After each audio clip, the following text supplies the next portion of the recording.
बिस्मिल्लाहिर्रहमानिर्रहीम। अस्सलाम वालेकुम नाज़रीन। वैसे तो मेरा ख्याल में इससे ज़्यादा कोई अहम चीज़ नहीं है सियासी तौर पर कि दुबई के अंदर बैठक हो रही है या बैठकें हो रही है या उठक बैठक हो रही है, लेकिन इससे पहले कि हम इसके बारे में बताएं कि या इसको ज़ेर बहस लाएं कि ये क्या नतीजा लाएंगी, क्यों हो रही हैं, क्या ऐसा कोई ख़ास बात है, आम बात है, एक कोइंसिडेंस है, और बस चूँकि नवाज शरीफ साहब भी मौजूद थे और जरदारी साहब भी पहुँचे हैं, मेरा ख्याल में ये कोई कोइंसिडेंस नहीं है। ये बाकायदा एक प्लानिंग के तहत और एक मुनज़्ज़म तरीके से ख़ास माहौल में इसको किया गया है। इस पर तो बात तफसील से जो बात करनी है तो बाद में कर लेते हैं।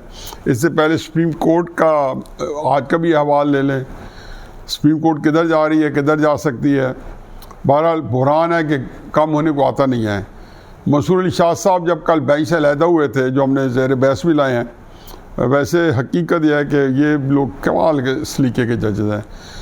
इज़्ज़त कमा के मंसूर अली शाह साहब वगैरह हर चीज़ के अंदर इनके एक ख़ास मकाम है। मेरा ख्याल में बहुत कम लोग होंगे जो कि कोई ढिटाई में करे कि लोगों के ऊपर को उंगली उठा सके। मैंने पहले कहा था कि 4 जजेस जो है, अगर 9 का बेंच है तो 4 जजेस नज़र बट्टू, 7 का जज है तो 3 जजेस नज़र बट्टू, और 5 का है तो 2 और 3 का तो 1, और कई दफ़ा तो 1 के या 3 के जजेस सारे हम ख्याल, जो कि चीफ जस्टिस साहब ने कहा है कि हमें हम ख्याल जज कहा जाता है। अच्छा, इस पर मैं तबसरा कर लूँ कि चीफ जस्टिस साहब हम ख्याल जजेस का सिर्फ आप ही हाल बता दें कि सारे सियासी केसेस इसी तनाजुर में एक ख़ास किस्म का बेंच जो है पिछले 5-7 साल से क्यों सुन रहा है, और सबके जो डिसीजन हैं वो तकरीबन मिलते जुलते, जिसमें तहरीक इंसाफ, इमरान खान साहब, उनसे मुतल्लिका फैसले उनके हक़ में, और जो उनके मुखालफीन हैं उनको सफ़े हस्ती से मिटाने से लेके और उनको नुकसान पहुंचाने से लेके सारी चीज़ें जो है यही जजेस करते रहे हैं और जजेस यही बनेंगे। यानी कि ये मामला काजी फायज़ ईसा साहब पे नहीं छोड़ा जा सकता था, मंसूर अली शाह साहब पे नहीं छोड़ा जा सकता था, अता बिन अल्लाह साहब पे नहीं छोड़ा जा सकता था, या अफरीदी साहब पे नहीं छोड़ा जा सकता था, और सीनियर मोस्ट जज जो है काजी फायज़ ईसा साहब के बाद तारिक मसूद साहब पे नहीं छोड़ा जा सकता था।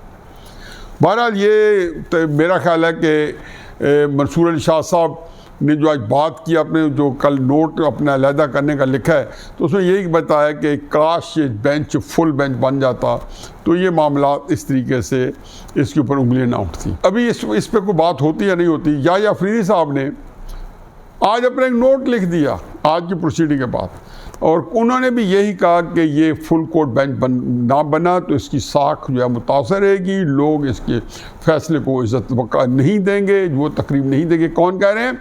साथी जज मंसूर अली शाह साहब और या अफरीदी साहब। चुनाचे मेरा अपना ख्याल ये है कि इस राय के बाद हो सकता है कि वो भी अलहदा हो जाए, तो ये अब हम ख्याल जजेस का 5 का बेंच रह जाएगा, क्योंकि इनमें से तो किसी ने क्या अलहदा होना है। तो ये इनके कंधों पे बहुत ही ज़बरदस्त जिम्मेदारी आन पड़ी है। अब मैं देखता हूँ कि ये जजेस जो हैं मिलिट्री कोर्ट से उसके बारे में क्या फ़ैसला देते हैं, और मिलिट्री कोर्ट के बारे में जब ये 5 जजेस फैसला देंगे तो उसका क्या नतीजा होगा। DGISPR की तो जो प्रेस कॉन्फ्रेंस उससे कल भी हमने रेफरेंस दी है, आज फिर दे देते हैं, जो कल हुई थी। मैं हकीकत समझता हूँ कि वो सिर्फ सुप्रीम कोर्ट के जो प्रोसीडिंग्स चल रही उसके पराए में थी।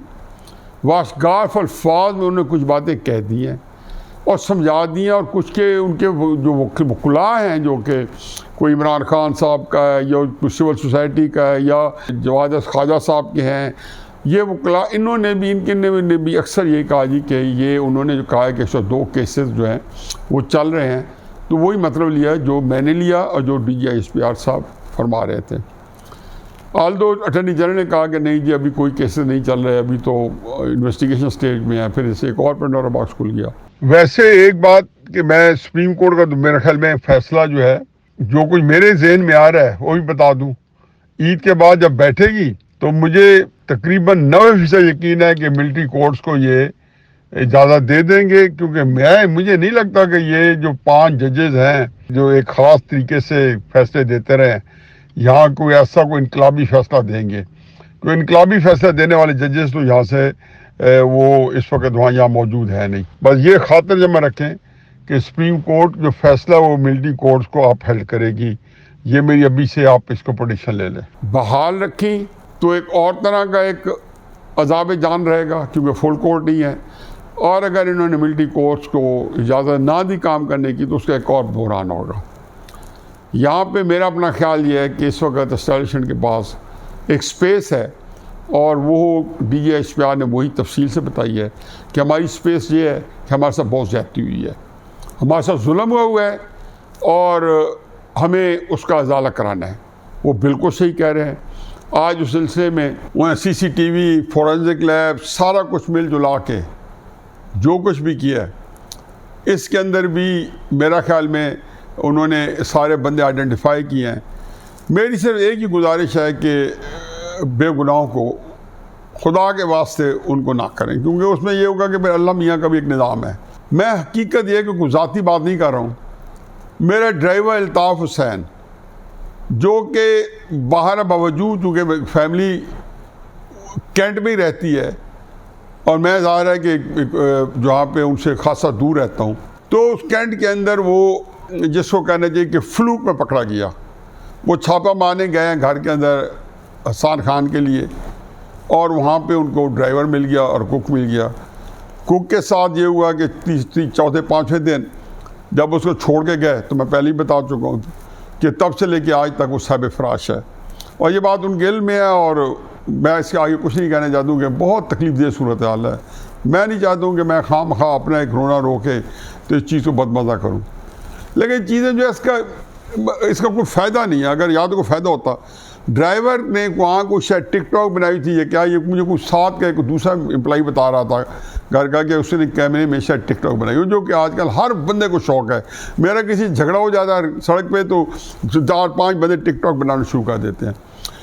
उस लड़के में एक है, वो बिल्कुल बेचारा सादा सा, अल्ताफ़ हुसैन उसका नाम है, और बिल्कुल अनपढ़ है, लेकिन उसने कोई एक्साइटमेंट में कर दी होगी। हो सकता है किसी को ड्रॉप करने गया हो वहाँ पे और देखा हो कि हंगामा हो रहा है तो वहाँ पे टिकटॉक बना दी हो। बहरहाल उसको जो है उन्होंने पकड़ के, उसकी बेल भी नहीं, पहले तो पेश नहीं किया गया, जब पेश किया गया तो फिर बेल कराने की कोशिश की तो जज साहब ने बेल नहीं दी, क्योंकि उनके पता नहीं क्या केस होगा। मैं तो यही कह सकता हूँ, मैं गारंटी करता हूँ कि वो एक बिल्कुल बेज़रर सा आदमी है और किसी सूरत में भी वो फिट नहीं बैठता। अगर छोड़ दिया जाए तो गरीब आदमी है। उस बेचारे का मैंने आज पता चला उसका अकाउंट भी सीज कर, तो उस अकाउंट में क्या होंगे, बेचारे की वही तनख्वाह है जो 4-5 हज़ार रुपये बचा के रखता होगा। कोई इतने सालों में कोई पता नहीं, मुझे नहीं पता कि लाख रुपया होगा या 50,000 होगा या 2 लाख होगा, 1.5 लाख होगा। बहरहाल एक बहुत ही बेगुनाह और बेज़रर आदमी, जिसकी मैं खासतौर से गारंटी करता हूँ। इसके लिए मुझे बहुत कुछ दोस्तों ने पहले मदद करने की कोशिश भी की, लेकिन पता ही नहीं चल रहा था। जब केस है अदालत में तो फिर जो वहाँ उन्होंने FIR भी करा दी और उसको पेश भी किया गया। मेरी दस्तबस्ता गुजारिश एक ही है कि अगर उसकी जान बख्शी हो जाए, अब मैं और कुछ नहीं कह सकता हूँ, उसे कुछ नहीं मिलेगा। हो सकता है बेचारे को थोड़ा सा खामखी में रगड़े खाता रहे। इस तरह के और भी होंगे, लेकिन ये तो मेरा अपना केस है, मैंने बता दिया। अच्छा, आप असल आ जाएँ दुबई की जो उठक बैठक में है। पहली बात यह है कि इमरान खान साहब ने 1-2 दिन पहले बड़ा ही तमतराक से बड़ा तो जो दुबई के अंदर मीटिंग कर रहे हैं और ये पाकिस्तान से मेरा जीना मरना पाकिस्तान के अंदर है। मेरा ख्याल है कि इमरान खान साहब की कई प्रॉब्लम है, डायमेंशिया भी है, याददाश्त भी नहीं है, हेलुसिनेशन भी है, जहन के अंदर कोई लहरें हैं। ये मुझे बताएं इमरान खान साहब, 2014 के अंदर नवाज शरीफ साहब की हुकूमत का तख्त उलटने के लिए जो धरना प्लान किया था 14 अगस्त को, इसकी प्लानिंग कहाँ हुई थी? इंग्लिस्तान के अंदर, कहाँ? लंदन शहर में। ताहिर कादरी कैनेडा से आए, पाकिस्तान से इमरान खान साहब, हमारा जहांगीर तरीन और शायद ओन चौधरी भी थे। पूछे जहांगीर तरीन साहब से कि जो 3 मीटिंग हुई वहाँ पे लंदन में, जो ताहिर कादरी साहब ने मुझे एक चीज़ का अहवाल बताया था कि वो मीटिंग में क्या क्या होता रहा। फिर चौधरी शुजात साहब, परवेज़ इलाही साहब भी पहुँच गए लंदन। तो क्या प्लान कर रहे थे? लंदन प्लान क्या था? 2014 का धरना था, और वहाँ सारे वादे वईद करके और सारी चीज़ें बांध के आप तशरीफ लाए। उसको भी छोड़ो, 2006-2007 के अंदर जबकि बेनज़ीर साहब नवाज शरीफ साहब लंदन में थे, ये जो चार्टर ऑफ डेमोक्रेसी कहते हैं, किसी को नहीं पता कि चार्टर ऑफ डेमोक्रेसी में इमरान खान साहब उस मीटिंग में शामिल थे जो COD साइन हुआ था। लेकिन साइन क्यों नहीं हो सका था इनका? कि उसका ये था कि उसका जब टर्म्स ऑफ रेफरेंस TOR लिखे गए या उसका एक मिसाक वो लिखा गया, तो वह मेरा ख्याल है एहसन इकबाल साहब मुस्लिम लीग की तरफ से थे और शायद शहरी रहमान साहबा थी पीपल्स पार्टी की तरफ से, तो इन्होंने लिखना था, वो 2-3 दिन बाद हुआ, उन्होंने साइन कर दिया। वैसे ये लोग मैटर ही नहीं करते थे, इन सारों की पार्टियाँ जो टांगा पार्टी ज़्यादा नहीं थी। तो वहाँ पे वगरना उस जो असल मीटिंग हुई थी उसमें इमरान खान साहब, नफ्स नफीस मौजूद थे, नवाज शरीफ साहब मौजूद थे, बेनज़ीर साहब मौजूद थी, और ये लंदन प्लान हो रहा था। लेकिन इमरान खान साहब के मकासद बड़े अरफा थे, आला थे, मुकद्दस थे। ये तो गुनाहगार काम कर रहे हैं। तो इसलिए मेरा अपना ख्याल है कि मुझे तकलीफ़ होती है कि इमरान खान साहब जो हैं किस रवानी से एक उनके अंदर एक दोगलापन आता है, या उनके अंदर डबल स्टैंडर्ड आते हैं, या अपने बारे में बिल्कुल भूल जाते हैं। मैं अक्सर ये कहता हूँ कि यही कोर कमांडर के दफ्तर के घर के बाहर मुस्लिम नून का कोई मुजाहरा हुआ होता, मुजाहरा तोड़ फोड़ नहीं। मैं कई दफ़ा कहता हूँ कि अलकायदा ट्रस्ट के जो ट्रस्टी 2 होते, एक का नाम नवाज शरीफ होता, दूसरे का नाम कलसूम नवाज साहब होती, और रियाज मलिक साहब उनको 458 कनाल ज़मीन देते और 30-40-50 करोड़ की बिल्डिंग बना देते, और रियाज मलिक साहब को 190 मिलियन पाउंड दिया जाता। तो इमरान खान साहब के ऊपर क्या कैफियत होती है? क्या कहते हैं नवाज शरीफ साहब को? उसको छोड़ें, ये तोशा खाना के अंदर यही होता कि उसकी पहले 30 करोड़ के तोहफे की या 28 करोड़ के तोहफे की वैल्यूएशन 5 करोड़ लगवाई जाती, फिर 5 करोड़ में से भी उसको बेचा जाता, पहले 10 करोड़ में से 1 करोड़ रुपया वो जमा करा दिया जाता। तो उसके बाद एक जाली रसीद दिखाई जाती कि जी हमने जो 5 करोड़ का बेचा है, तो रसीद वाला कहे कि ये मेरी तो दुकान को बंद हुए 1 अरसा दराज हो गया, मैं तो इन हीरे जवाहरात का काम ही नहीं करता, और वो ये कहे कि रसीद जाली है। कल परसों भी मोहतरमा मरीन नवाज साहबा के कैलरी फंड के ऊपर बड़े फरमा रहे थे कि जाली दखल कराया। अपना जो बयान हल्फी आया हुआ है अदालत के अंदर के बंदे ने कहा मेरे नाम की जाली रसीद है। ये समझो कि ये सारे काम जो है नवाज शरीफ साहब ने लिए होते, तोशा खाना से ले के रसीदें, और फिर उसके बाद पहले तोहफा बेचा, फिर उसकी पैसे जमा कराए, खुद कानून बनाया दिसंबर 2018 में कि 50% उसकी पेमेंट होगी, और मार्च 2019 में जब तोशा खान ने पैसे जमा कराए तो 20% जमा करा दिए, जो कि पुरानी रेट थी, और फिर लोगों को ये बताया धोल जोगना कि मैं तो 50% पे लेता रहा हूँ। एक तो बता दें जो आपने 50% पे लिया। तो ये सिर्फ कैरेक्टर तब्दील करें। और इमरान खान साहब इनका क्या करते, पहलों के साथ क्या करते रहे? चुनाचे मुझे तो हकीकत है कि जब इनकी बातें सुनता हूँ तो मुझे तरस आता है इमरान खान साहब पे। मेरा ख्याल है कि ये किसी ऐसी प्रेशर में, ऐसी दबाव में है कि जहाँ पे उनके असाब जवाब दे गए हैं, और अब वो गुस्से में और एक अजीब व गरीब ज़हनी जो है एक स्ट्रेस का, स्ट्रेन का बहुत अजीब व गरीब हालात से दो चार है। बहरहाल आ जाए दुबई की मीटिंग की तरफ। दुबई के अंदर अब मेरा टेक है, पता नहीं इसमें क्या क्या बैठे। मेरा ख्याल है कि ये मीटिंग जो है ना ओवर एंड अबव एस्टेब्लिशमेंट है। बहुत सारी चीज़ें जो हो रही हैं इससे ना मुस्लिम नून खुश है और ना आसिफ ज़रदारी साहब खुश है। पहली बात यह है कि उनको नाराज़ होने की ज़रूरत नहीं है, क्योंकि जो कुछ उनके हक़ में आ रहा है आज की हुकूमत से लेके, और अगर 2023 के एंड में इलेक्शन होता है, 2024 के शुरू में इलेक्शन होता है, इस सब तक जो भी है इसमें एस्टेब्लिशमेंट की सपोर्ट और एस्टेब्लिशमेंट मेहरबानियों से ये उनके ऊपर नवाशात हो चुकी हैं, नवाशात हो रही हैं, नवाशात होंगे। तो जब ये लाठी मेरी है तो भैंस क्यों तुम्हारी है, ये एस्टेब्लिशमेंट का असूल पूरी ज़िंदगी रहा है। जब उन्होंने अपने ज़िम्मे इतनी बड़ी बदनामी ली, इतना बड़ा इमरान खान साहब और सोशल मीडिया और इस तरह की उनके ऊपर दशनाम तराजी हुई, तो ये कहना जी क्या वो बिल्कुल फारिग हो गया और आप लोगों के हवाले कर दें सब कुछ माल मलबा, तो ये मुमकिन नहीं है। अब हो क्या रहा होगा, 2-3 पॉसिबिलिटीज़ हैं। पहली बात तो ये है कि जी नवाज शरीफ साहब जो हैं उनके अमकानात कुछ मुझे लग रहा है कि जैसे कुछ वाक़यात हुए, मैंने पहले भी कहा लगता ही है कि अगली हुकूमत शायद नवाज शरीफ साहब ही बनाएं। जरदारी साहब ने भी आस उम्मीद रखी हुई है कि शायद बिलावल साहब का काम बन जाए, लेकिन अगर इन हालात में, जिन हालात में इमरान खान साहब की तहरीक इंसाफ का इलेक्शन के अंदर वजूद नहीं होगा और उसके बगैर ही लड़ा जाएगा, और अगर हो तो मैं हकीकत बता दूं कि इमरान खान साहब को टिकट नहीं लिया जाएगा। मुझे तहरीक इंसाफ वाले हमेशा कहते हैं जी कि हमारे पास तो अभी भी 3-3 4-4 बंदे आ रहे हैं। मैंने कहा जब इलेक्शन आएगा तो इन बंदों को कहना कि दरख्वास्त दें तहरीक इंसाफ के नाम पर। इस एडवर्स और इस कोर्सिव कंडीशन में मेरा नहीं ख्याल कि कोई बंदा हिम्मत करेगा, ना हिम्मत करनी चाहिए, क्योंकि ये इमरान खान साहब के लिए मैं दरमियान के अंदर एक सजेशन देता रहूँ कि यकीन जानो कि आप हकीकत 2023 का इलेक्शन प्लान ना करें। आप इस वक्त अपनी सियासत को किसी तरीके से इस तरह बचाएं कि आपका एस्टेब्लिशमेंट के साथ ये मामला हो जाए कि आपके साथ मामला जो है एक इतनी इंतहा पे ना जाए कि जिसमें या आप ना रहें या एस्टेब्लिशमेंट ना रहे, या कम से कम यह है कि चूँकि एस्टेब्लिशमेंट का तो ख़त्म होना मुमकिन नहीं है, आपका वजूद ही ख़तरे में रहे। और ये अब आपके हाथ में इमरान खान साहब कि आप अपने आप को कैसे बचाते हैं। फिर देखें 2028 का इलेक्शन आ जाए या 2033 का आ जाए तो माशाल्लाह आप 80 साल की उम्र में भी 40 साल 50 साल के होंगे, आपकी सेहत इस तरह ज़बरदस्त अपने आप को मेंटेन किया हुआ है, तो अपने आप को वहाँ प्लान करें। ये मेरी बड़ा एक मैं ऐसा कर रहा हूँ कि ये मैं कहता हूँ हमेशा के लिए रजिस्टर हो रहा है कि ये बातें जो है मैंने कही हुई हैं, बल्कि आज तारीख भी मैं कहूँगा कि जी हमेशा डाला करें, आज की तारीख भी डालें ताकि मैं रेफरेंस के तौर पे बता सकूँ कि इस तारीख को मैंने किया है, ये भी लॉक किया था। अब इमरान खान साहब जो है उनकी पार्टी जो है अमलन इलेक्शन में नहीं होगी, और ख़ुद उनका क्या बनता है इसका सारा इंसार इमरान खान साहब के ऊपर है। अब इस उसमें ज़ाहिर है कि जो पार्टियाँ ये मौजूद हैं, ये जैसा भी इलेक्शन होगा जूतों में दाल बटे या जो कुछ भी हो जाए इन्हीं के पास जाएगा।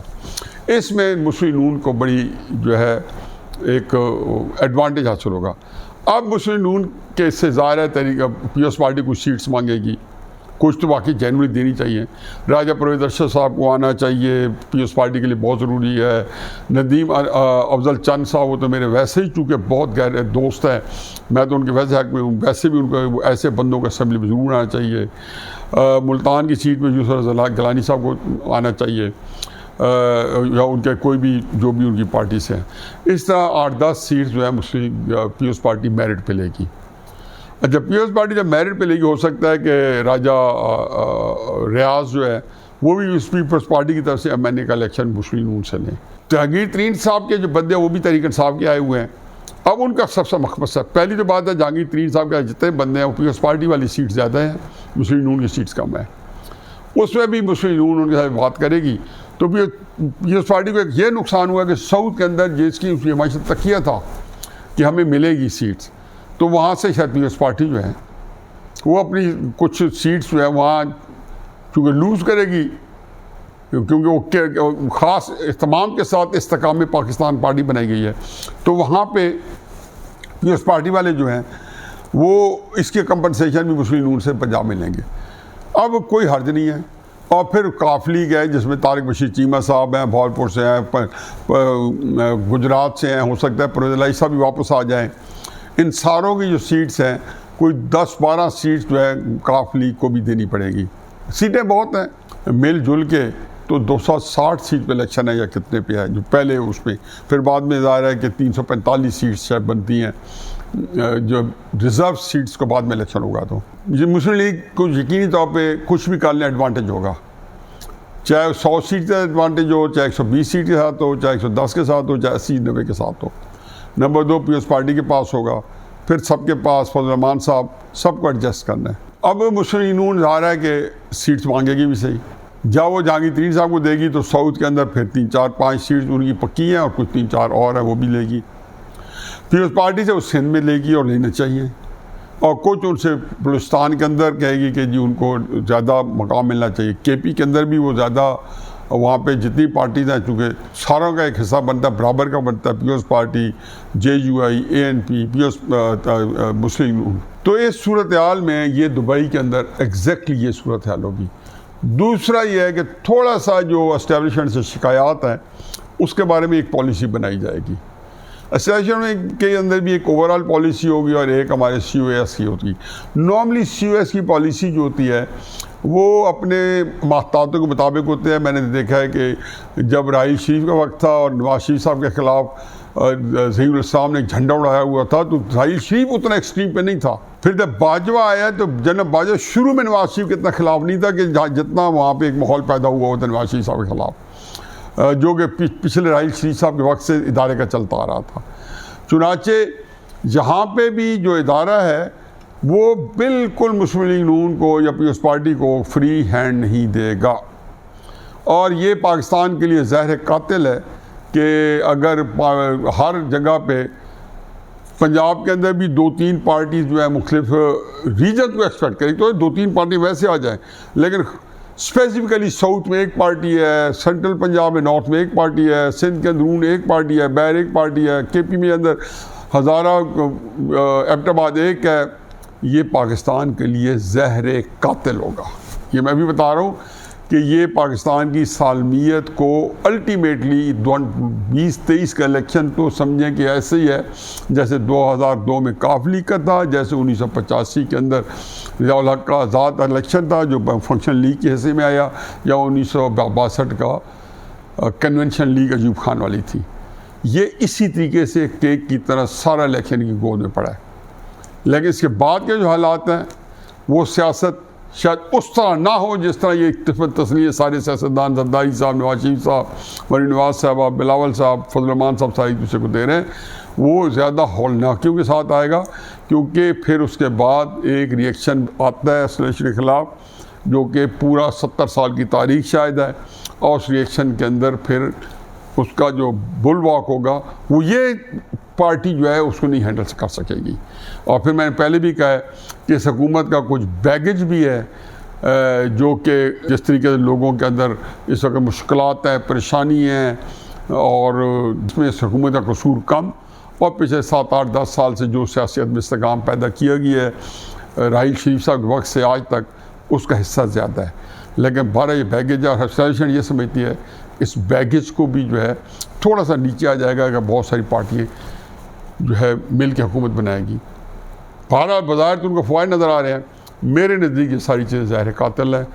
दुबई की बैठक जो है, अल्लाह करे कि नवाज शरीफ साहब जैसे ज़ीरक सियासतदान और सदर जरदारी साहब जैसे मुतहम्मल मिजाज, अगर इनको ज़ाती इनकी जो एंगलिंग है और ज़ाती उनकी जो एक ओवर एम्बिशियसनेस है उसको एक तरफ रखें, ख्वाहिशात को एक तरफ रखें और कोई मामला करें तो इंशाअल्लाह मामला बेहतर होगा। और एसोसिएशन के साथ भी 12 इनको चलना ही चलना है, इनके पास चॉइस ही नहीं है। हमारा ब्लॉग।